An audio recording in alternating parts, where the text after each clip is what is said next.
This happened after I turned 12. At the time, my father was battling cancer for the second time. I was 10 when he beat it the first time round. However, it came back in full force. Despite hoping he could beat it again, things weren't looking so good for him. During his last days in the hospital, I would visit him. Despite being out of it, being a kid, it was rather distressing seeing him so pale and skinny, and barely recognizing me now and then. It was especially bad when I visited him the day before he passed. My mum didn't want to upset me even further, so she sent me to my grandfather's house while she stayed overnight with him. Since I was old enough to be home alone for a while, I was sent back to my house. I spent the majority of the time alone, getting a few calls from my mother making sure I was okay. However, while I was sitting in my room playing video games, I got a very strong feeling that something happened. Only minutes after, did I receive a call from my mother telling me she would be home shortly. Thinking back on the call now, I knew she was trying to not sound upset while telling me this, but I didn't pick up on it. I still had the off feeling. I knew deep down what had happened. When my mother walked through the doors, she told me my father had passed away and broke down crying right there. I gave my mother a hug, and as we were facing the door she came through, we saw it. We saw a tiny shadowy figure materialize and walk forward into our home. I would assume it was my imagination, but the fact that my mother saw it as well proved it wasn't. We realized my father came home immediately after passing, not wanting to leave us quite yet. Since then, I have been a strong believer of the paranormal. About 6 years ago, I was dating a girl who was extremely spiritual. It completely opened my eyes to different aspects of life and death.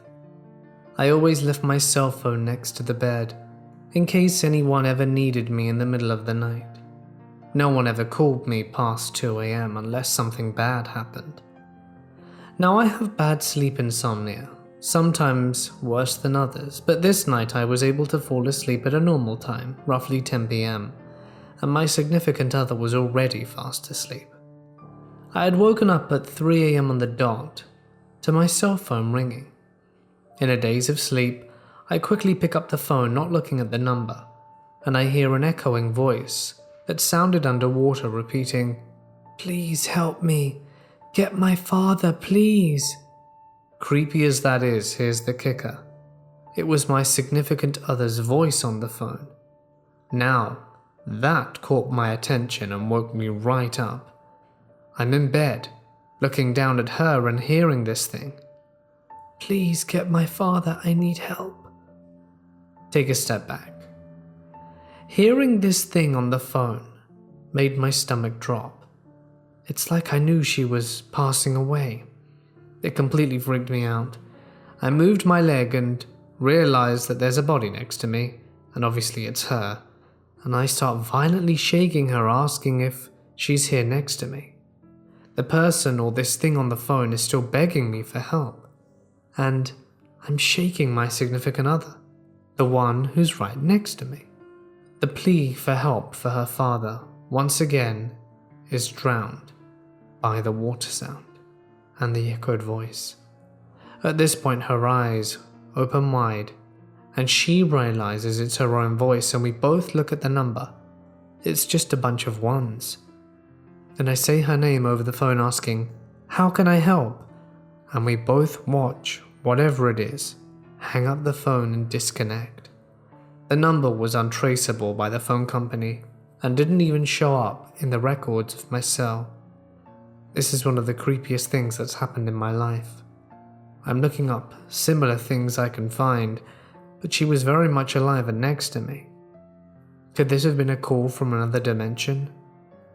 We, to this day, have zero explanation, and I can never shake the feeling that she was leaving this world from the other side of the phone, passing on, begging me for help. I wasn't there at the time this happened, but my grandfather told me about this, and as far as I know, he's never told a lie in his life, so I wasn't too skeptical. That being said, I don't have any evidence except the word of the witness. My grandma tragically passed away from a colon infection about 2 to 3 weeks ago at the time of sharing this, June 1st, 2019. It was one of the most depressing times for our family, considering that my grandmother was one of, if not the nicest person in the world. Something kinda weird happened a few days after the funeral though. My oldest uncle has a dog. When my uncle brought the dog over to my grandfather's house, the dog started acting super strange. Literally the first thing the dog did was go straight to my grandmother's old room and start barking at nothing. After my uncle got him out the room and to stop barking, the dog went over to the chair in the family room my grandmother always used. He hopped onto the chair and hopped off, then proceeded to sit in front of the chair and stare at it. This wouldn't seem too weird at first glance until you realize that is exactly what the dog would do if someone was sitting in a chair he hopped on. No one was in the chair as far as we could see. I swear dogs have a sixth sense for seeing the past. It's incredible. At least we know that my grandma is still around in a way. When I was 12, we lived in a house in the middle of nowhere, Montana. On the outside, it looked like your typical haunted house. Canting a bit to one side, dark woods, 2 stories with a round attic window that occasionally reflected the light, so it looked like a face was looking out at you. There were holes in the walls and doors where the previous tenants had kicked and punched them during his many bouts of spousal abuse. The atmosphere in that house was one of lingering rage and darkness. I hated being alone in any of the rooms. It just felt dangerous, like the house itself was tainted with some unseen darkness. The weirdest thing that happened was there was one night a few months after we moved in. Our dogs all started growling and barking at a little cubby space off the living room that had been turned into a computer space. They stood at the edge of the area and wouldn't go in, and barked with their fur all standing up. These were smart dogs, and they had only ever reacted this way to mountain lions. Until we moved out, they treated that space as if it was actively dangerous to us. Whenever my other brothers were in the living room, the dogs would always put themselves between us and that spot while growling as if to warn us, whatever made its home there, not to try anything. I was so glad when we moved. There were other haunted houses we lived in, but that was the one that creeped me out the most. I'm going to start off by prefacing that over these last few months I lost 2 family members, one being my grandpa and another being my family's 7-month kitten to FIP. After the kitten's departure, my sister decided to adopt another from the shelter. She was a sweet girl, and we'd had her for a month and a half until today. Today I get home from school as I'm the first to arrive, and the way my room is placed is that I'm at the end of the hall, so I can see into my parents' bedroom. I had a friend over at this time, so we were just hanging out with my door open. I have another cat that's 1.5 years old, and they usually just play together. So when I heard meows from the other room, I wasn't alarmed. However, when I looked, I see a light was suddenly on in my parents' bedroom. I slightly panicked, since I know I couldn't have someone over. So I immediately went to check on the source. All I saw was the lamp on my parents' headboard, and my older cat sitting by the bed. I shrugged it off, thinking it was just her meowing, and maybe the light just wasn't turned off all the way, although it's the type that twists on and off. I turned the light off and bring my older cat to my room. I heard nothing else from my parents' bedroom. My friend left shortly after, and after a few minutes my mum came home. She's yelling at me saying that something happened. So I rush over to her, and I hear the kitten crying for help under the bed. So I grab her and she's foaming from the mouth.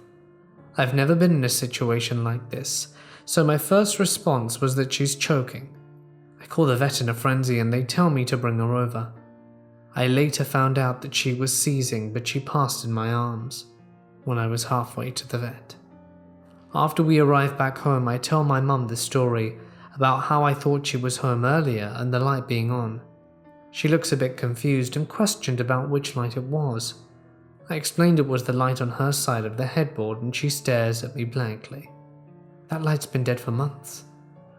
I'm now sharing this with you all, questioning my belief in the afterlife. Never in my life have I been given a warning sign.